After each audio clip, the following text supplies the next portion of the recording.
Hello and welcome. My name is Alexander, and this is my final presentation for POS 435. I chose for our project to go with option one, which was what I thought the most compelling theory as to why men and women have varying different political ambition levels. For me, that compelling theory is political socialization.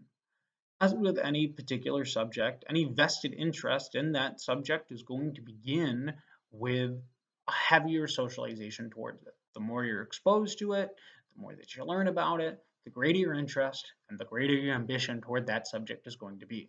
And so, in the case of women, they are seen to be less politically ambitious because they're not as socialized toward the field. This lack of socialization can result in women being less encouraged to run for office, fewer available role models to them, and in the long run, it can even affect public policy. So, increasing political socialization levels among women could counteract these effects and hopefully increase the number of women holding political office. It's important to note that political socialization begins at an early age, and it's going to develop as children grow older. In a study done by Boss et al., about 1,600 children from across the country of various age ranges were tasked with this goal of drawing a political figure to see what it looked like.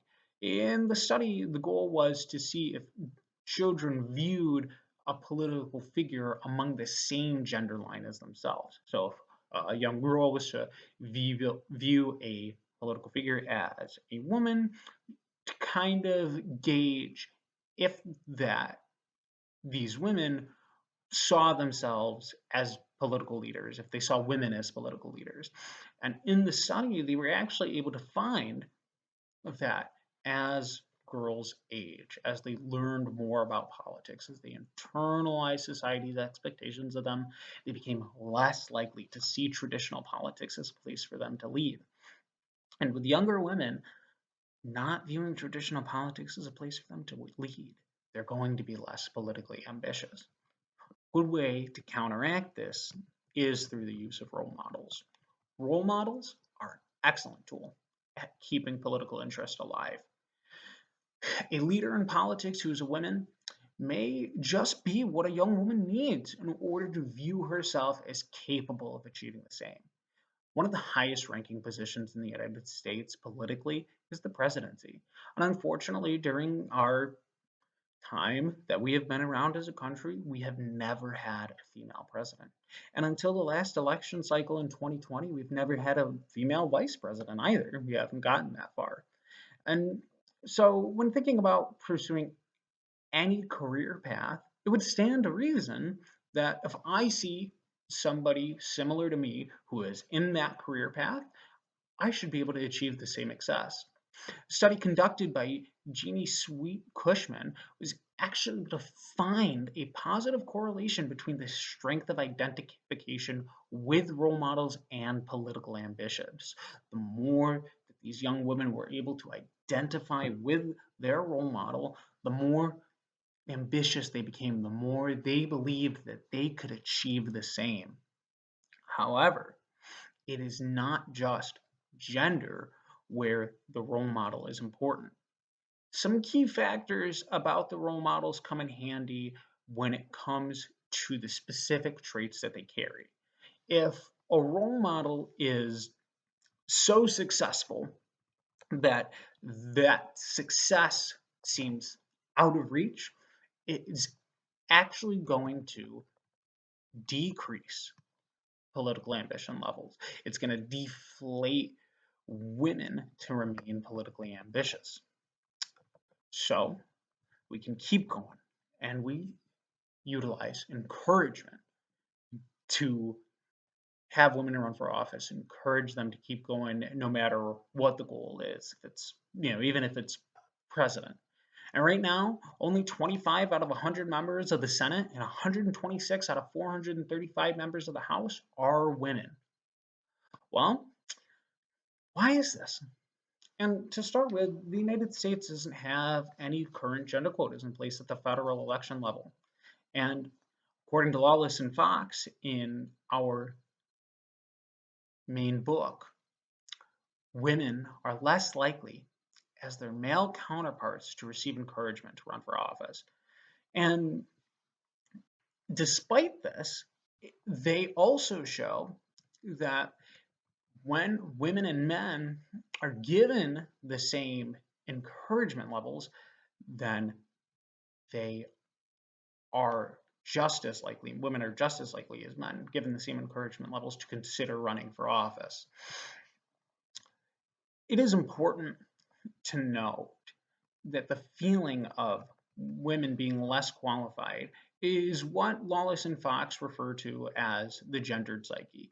It's this idea that women don't feel as qualified to run for office, even if they have the same education and experience levels as their male counterparts. And one study has shown that college students who were regularly encouraged by their parents to run for office were equally likely to articulate interest in future candidacy. So we have to encourage women. We have to have this parental encouragement. And with this parental encouragement, we also want party encouragement. Party members along the same lines as women, leaders in this party, are going to be able to both provide encouragement toward political engagement, as well as if these women are on the campaign trail, they are going to be provided insight, they're going to be provided campaign training, and although women are less likely than men to consider running for office, they're just as likely to respond positively towards encouragement toward running for that office.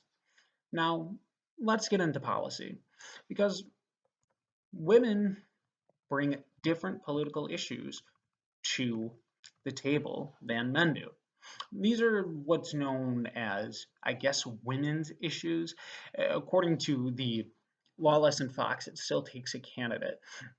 The women's issues that are tend to be the most motivating factor in regards to political engagement are healthcare, education, domestic violence policy, and social security. They're all commonly at the top of the list at why women run for office. And when we socialize these women, they become more encouraged to seek elected office, and then these policy issues are going to become more present.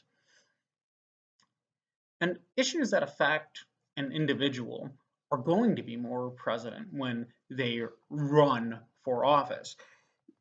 For example, work and workplace culture. Right now, we can see in the article Women Can't Have It All by Anne Marie Slaughter, she talks about her experience in DC and what was important to her. And the work life balance was just awful. It was all over the place, and it even became a euphemism that leaving to spend time with your family is a euphemism for being fired in DC. And she points to a specific example where in 2005, Princeton's president, Shirley Tillman, changed the tenure policy for assistant professors who had a new child to automatically receive a 1 year tenure extension. And once that policy was in place, the number of tenured professors who received the extended tenure had tripled. So if more women were in office and they focused on these issues that affected them, it would potentially bring a similar change about. I think that we can already see this happening in some places, with probably most recently back in November, Kamala Harris pushing the Women in Sustainable Economy initiative. And this is aimed at improving women's economic empowerment. And even outside the United States, in Japan, companies are wanting to appoint more female directors. There's this pressure there because it's a perspective that um, is just not currently present. There's a lot of men in the political world and in the business world in Japan too, so they don't have this woman's perspective. And when it comes to policy, a big thing is healthcare, because so much of the studies that were done involving healthcare over the years have been with a specific focus towards men. Women's issues just don't often come up on the table. A good example of this actually is autism, where a lot of the studies that were done on autism were conducted using men and young boys. So women's diagnoses can oftentimes be missed or just not even thought about because it doesn't fit in with the exact criteria that was presented for men. So here's the thing. Nearly increasing the number of women in high-profile jobs and high-profile political roles is not likely to be sufficient for closing this gap. And if I were to try and close this gap, or at least mitigate it, I think I would start in the classroom. I think that it would be important to reintroduce civics into education. I think that it would really be important to encourage everyone from a young age that you can affect change, that you can vote, that you can go out and shape the world as you see fit.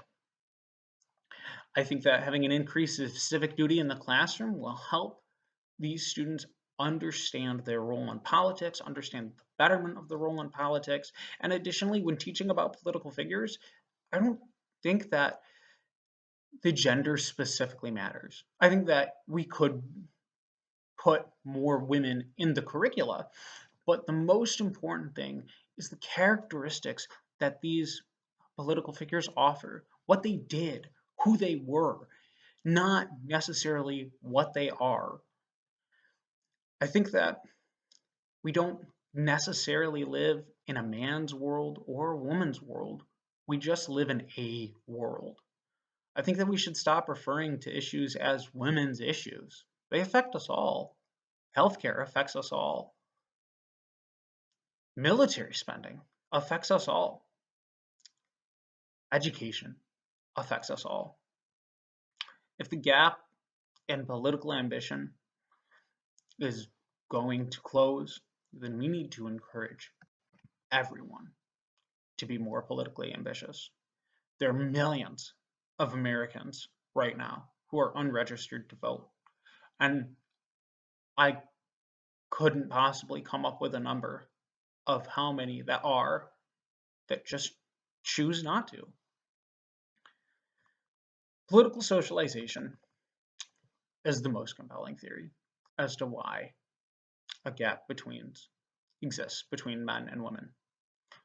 Very simply, nobody is encouraged to talk about politics anymore. And Sweetman Kush even said that talking about women's ambition as if it was an immovable, static personality trait is not productive in encouraging more women to run. At the end of the day, we are all so much more than whatever gender we are born into. And we are all more than capable of doing whatever we put our minds to. Political ambition doesn't have to be defined by a desire to run for office. It doesn't have to be defined by all the high-profile political positions such as Senate, Congresswoman, Congressman, President, Vice President. Political ambition can be as simple as running for local office or even voting. I think that the persistent calling of attention to these differences, I think it diminishes the idea of equality because it puts out there the notion that is the exception and not the rule. Thank you.